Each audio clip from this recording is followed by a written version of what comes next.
Assalamualaikum warahmatullahi wabarakatuh. Saya Nurita Sari Dan saya Muhammad Rizal Santosa. Di sini kami akan menjelaskan mengenai manajemen persediaan. Apa saja sih hal-hal yang mengenai manajemen persediaan itu? Pengertian persediaan menurut Kashmir adalah sejumlah barang yang harus disediakan oleh perusahaan pada suatu tempat tertentu. Artinya, adanya sejumlah barang yang disediakan perusahaan guna memenuhi kebutuhan produksi atau penjualan barang dagangan. Sedangkan tempat tertentu dapat berupa gudang sendiri atau gudang pada perusahaan lain. Manajemen persediaan merupakan sebuah bagian dari perusahaan yang memiliki tugas untuk mengatur persediaan barang yang dimiliki oleh perusahaan. Bagi perusahaan dagang, dengan adanya persediaan akan memperlancar setiap pesanan yang sudah disepakati. Artinya, pesanan dari pelanggan akan dapat disediakan tepat waktu. Lebih dari itu, ketidakmampuan menyediakan barang yang sudah dipesan sesuai waktunya akan mengakibatkan hilangnya kepercayaan pelanggan, dan bukan tidak mungkin akibatnya pelanggan akan beralih ke perusahaan lainnya. Persediaan yang dimiliki oleh suatu perusahaan terdiri dari beberapa jenis dan tergantung dari jenis perusahaannya. Artinya, jenis persediaan untuk perusahaan manufaktur berbeda dengan perusahaan dagang atau perusahaan jasa.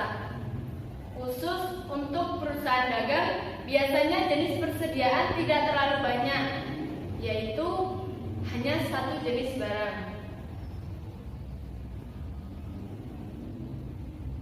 Menurut Kashmir, dalam praktiknya paling tidak terdapat 3 jenis persediaan, khususnya untuk perusahaan manufaktur. Yang pertama, bahan baku, atau sering disebut dengan bahan mentah, merupakan bahan yang akan dimasukkan dalam proses produksi pertama kali. Hasil dari proses ini dapat berbentuk barang setengah jadi atau barang jadi. Yang kedua, barang dalam proses atau barang setengah jadi. Barang dalam proses yang sudah diproses sehingga menjadi barang dalam proses atau dikenal juga dengan nama barang setengah jadi. Yang ketiga, persediaan barang jadi merupakan barang yang sudah melalui tahap barang setengah jadi dan siap untuk dijual ke pasar atau konsumen. Ketersediaan barang jadi ditentukan bagian produksi dan penjualan. 3 hal yang dilakukan manajemen persediaan. 1. Memastikan persediaan cukup. 2. Efisiensi biaya penggunaan. 3. Memastikan persediaan digunakan secara optimal. Fungsi dari manajemen persediaan. Yang pertama, memastikan persediaan sedia. Yang kedua, mengurangi risiko harga yang fluktuatif. Yang ketiga, mengurangi adanya risiko keterlambatan pengiriman. Yang keempat, memperoleh potongan harga dari pemasaran dalam jumlah yang banyak. Yang kelima, mengantisipasi perubahan yang dapat terjadi. Yang keenam, menjaga komitmen dengan customer agar barang dapat tetap diproduksi dengan waktu dan kualitas yang diminta. Yang ketujuh, menentukan kuantitas persediaan yang harus disimpan untuk jaga-jaga. Yang kedelapan, mengawasi pesanan persediaan yang tidak sesuai dengan spesifikasi. Yang kesembilan, menyesuaikan pembelian dengan jadwal produksi. Yang kesepuluh, jumlah persediaan yang tersedia musiman, sehingga apabila barang yang sedang tersedia, perusahaan dapat memiliki persediaan barangnya.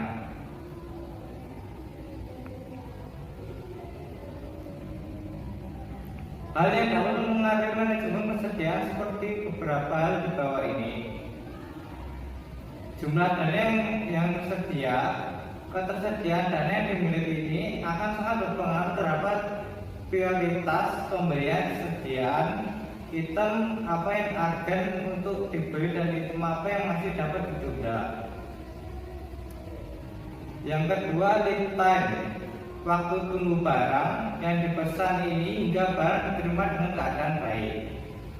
Yang ketiga, frekuensi penggunaan, semakin sering digunakan maka akan semakin kecil sediaan yang tersedianya. Yang keempat, daya tahan persediaan, di mana persediaan yang dimiliki kurang baik seperti daging, buah, dan sayur. Barang-barang tersebut dapat segera dijual atau digunakan. Biaya persediaan memiliki 4 kategori yang masing-masingnya memiliki tugas yang berbeda. Di antaranya 1. Biaya pemesanan atau order cost. Biaya pemesanan merupakan biaya yang akan berkaitan dengan kegiatan pemesanan persediaan. Biaya pemesanan ini biasanya mencakup seluruh biaya yang dikeluarkan mulai dari pertama kali order hingga barang yang dipesan tersebut tersedia di gudang. Contoh dari biaya pemesanan, yang pertama biaya komunikasi, yang kedua biaya pengiriman, yang ketiga biaya packing, yang keempat biaya pemrosesan pesanan, yang kelima biaya pemeriksaan pemesanan. Yang kedua, biaya penyimpangan atau crying cost. Biaya ini adalah biaya yang dapat muncul dan dikeluarkan untuk menyimpan barang atau material yang sudah diorder sebelumnya. Biaya penyimpangan ini dapat berubah sesuai dengan nilai persediaan yang disimpan. Beberapa contoh biaya penyimpangan ini diantaranya yaitu biaya fasilitas penyimpangan, biaya asuransi, biaya keusangan, biaya penyusutan persediaan, biaya penurunan harga, biaya perhitungan fisik dan konsiliasi laporan, biaya penanganan persediaan, biaya pelaksanaan gudang, biaya perusakan barang, dan biaya modal. 3. Biaya persiapan atau setup cost. Biaya persiapan atau setup cost akan muncul jika perusahaan dapat memproduksi barangnya sendiri atau material persediaan yang telah dibutuhkan. Beberapa contoh setup cost yaitu 1. Biaya mesin yang sudah tidak berfungsi, biaya persiapan tenaga kerja, biaya surat menyurat, biaya persiapan peralatan, biaya penjadwalan. Karenanya biaya kekurangan atau yang biasa juga disebut surplus cost akan muncul apabila bahan persediaan tidak tersedia. Seperti contoh jika perusahaan menerima sebuah pesanan, namun saat hendak akan diproduksi ternyata tidak ada bahan bakunya, sehingga perusahaan tidak dapat memenuhi pesanannya. Karena itu, terdapat peluang yang timbul akibat dari kurang persediaan tersebut, seperti 1. Kehilangan penjualan, 2. Kehilangan pelanggan, 3. Kehilangan pemesanan khusus, 4. Biaya pengiriman khusus, 5. Produksi terganggu, 6. Gangguan jadwal produksi. Setelah mengetahui secara jelas mengenai apa itu manajemen persediaan, tentu akan kurang lengkap apabila tidak membahas cara menentukan biaya persediaan itu sendiri. Inilah beberapa metode yang dapat digunakan untuk menentukan persediaan. Yang pertama, metode FIFO. Pada metode freeze in freeze out ini, barang yang pertama kali dibeli adalah barang yang pertama kali dijual. Karena itu, metode ini sesuai dengan arus biaya yang aktual. Metode ini juga adalah metode yang paling sering digunakan dalam penilaian persediaan. Metode ini juga menyesuaikan persediaan barang yang akan keluar, tentunya akan sesuai dengan kegiatan produksi yang nilainya kurang lebih sama dengan harga yang pertama kali masuk. Ketika metode ini digunakan selama periode inflasi, maka biaya unit yang lebih awal masuk akan lebih rendah dibandingkan dengan biaya unit yang paling akhir. itu juga FIFO ini akan menghasilkan laba kotor yang lebih tinggi. Yang kedua, metode LIFO. Berbeda dengan metode FIFO, pada metode last in first out LIFO ini adalah sebuah metode pencatatan persediaan untuk mencatat persediaan yang terakhir dibeli akan dijual terlebih dahulu, sedangkan persediaan yang pertama kali dibeli akan dikeluarkan di kemudian hari.